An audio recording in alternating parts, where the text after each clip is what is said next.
the genius hidden in plain sight. The morning sun cast long shadows through the floor-to-ceiling windows of the Henderson Technologies building, illuminating specks of dust that danced lazily in the golden light.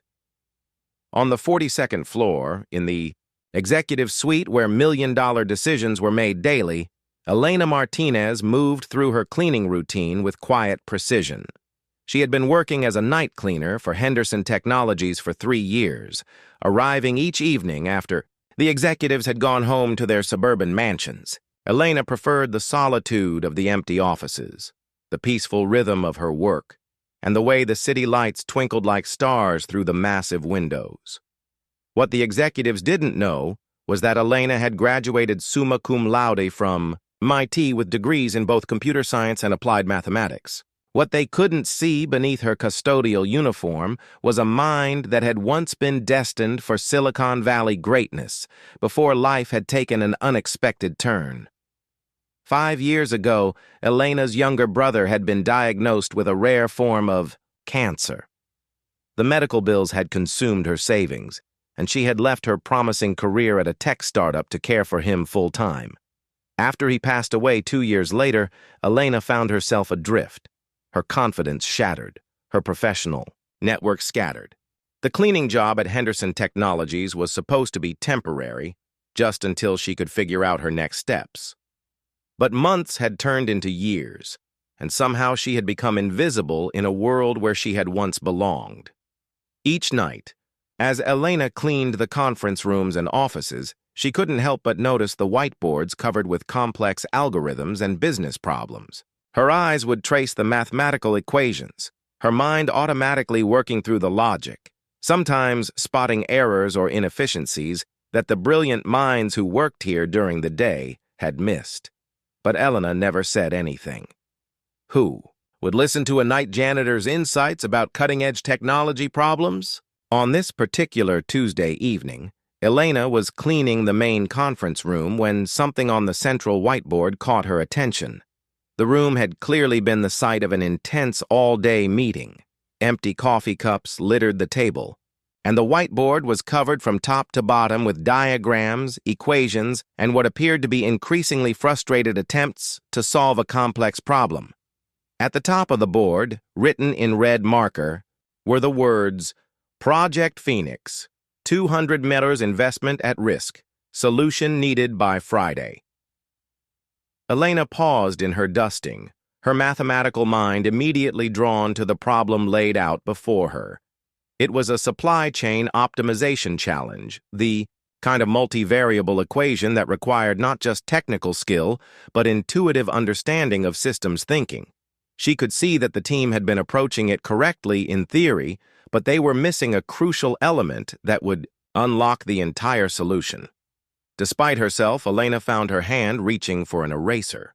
Before she knew what she was doing, she was standing at the whiteboard, her mind fully engaged for the first time in years. She began to rework the equation, her movements becoming more confident as the solution revealed itself. What had clearly taken the team hours to attempt, Elena solved in a matter of minutes, her approach elegant in its simplicity. She stepped back, looking at her work with a mixture of satisfaction and horror. What had she done? She quickly began erasing her additions, but footsteps in the hallway made her freeze. "I thought I heard someone in here," came a voice from the doorway. Elena turned to see David Henderson, the CEO himself, standing in the entrance to the conference room. He was a tall man with silver hair and intelligent eyes, known throughout the industry for his brilliant strategic mind and his ability to spot talent wherever it might be hiding. "I'm sorry, Mr. Henderson," Elena stammered, clutching her cleaning supplies. "I was just finishing up in here. I'll get out of your way." But David's eyes had already moved to the whiteboard, taking in the elegant solution that Elena had written there. His expression shifted from mild curiosity to intense focus as he studied the work. "Wait," he said quietly. "Did you do this?"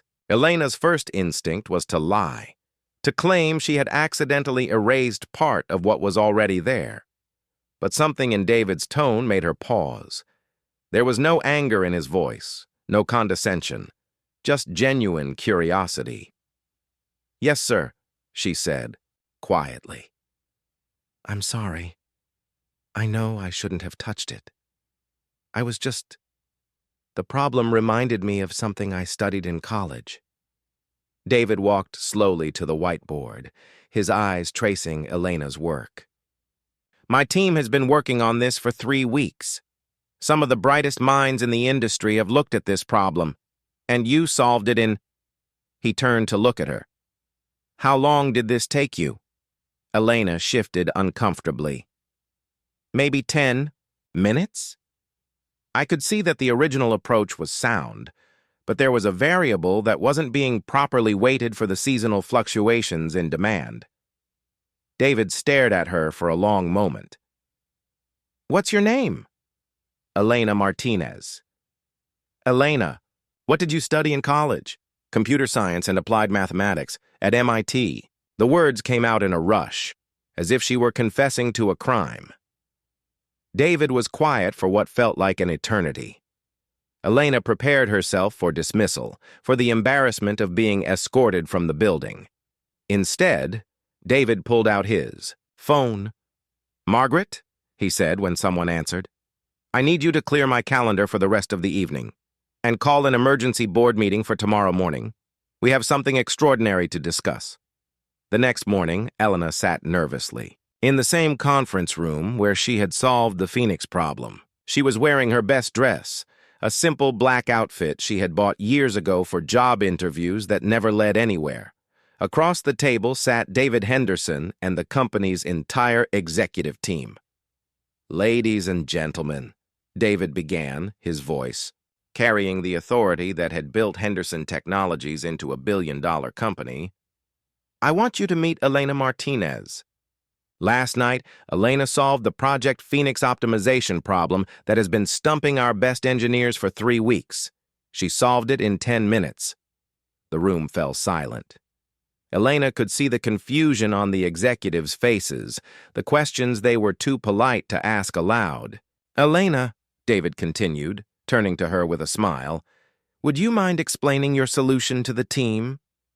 For the next hour, Elena walked through her approach, fielding questions from some of the most brilliant technical minds in the industry. As she spoke, her confidence grew. This was her element, her language, her world. She had almost forgotten how it felt to be intellectually challenged and respected. When the presentation ended, David stood up. "Elena, I'd like to offer you a position as our Director of Strategic Analytics, reporting directly to me. The salary would be 3 times what we were paying you for cleaning, plus equity and benefits." Elena felt tears welling up in her eyes. "Mr. Henderson, I don't understand. Why are you doing this?" David's expression grew thoughtful. "Elena, talent is the rarest commodity in business. It doesn't matter where we find it or what form it takes. When someone can look at a $200 million problem and solve it in 10 minutes, their previous job title becomes irrelevant." He paused, looking around the room at his executive team. "But more than that, Elena, you've reminded us all of something important. Intelligence and capability don't wear uniforms or carry business cards. They exist in people, wherever those people happen. To be working, we would have been fools to let you walk away." 6 months later, Elena stood in front of the same whiteboard where her life had changed, leading a team of engineers through another complex problem.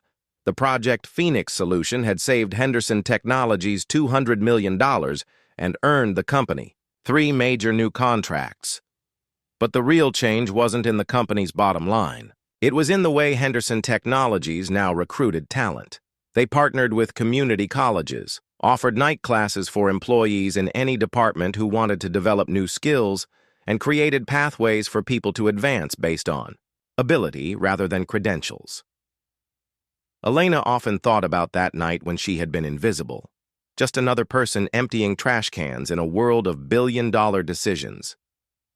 She had learned that sometimes the most valuable discoveries come not from looking for new solutions, but from recognizing the solutions that are already there, hidden in plain sight. And David Henderson had learned something equally valuable. That true leadership means creating environments where talent can emerge from anywhere, where a night janitor with a brilliant mind isn't just possible, but probable. In a world full of untapped potential, the greatest competitive advantage belongs to those who know how to look beyond the surface and see the genius that surrounds us every day.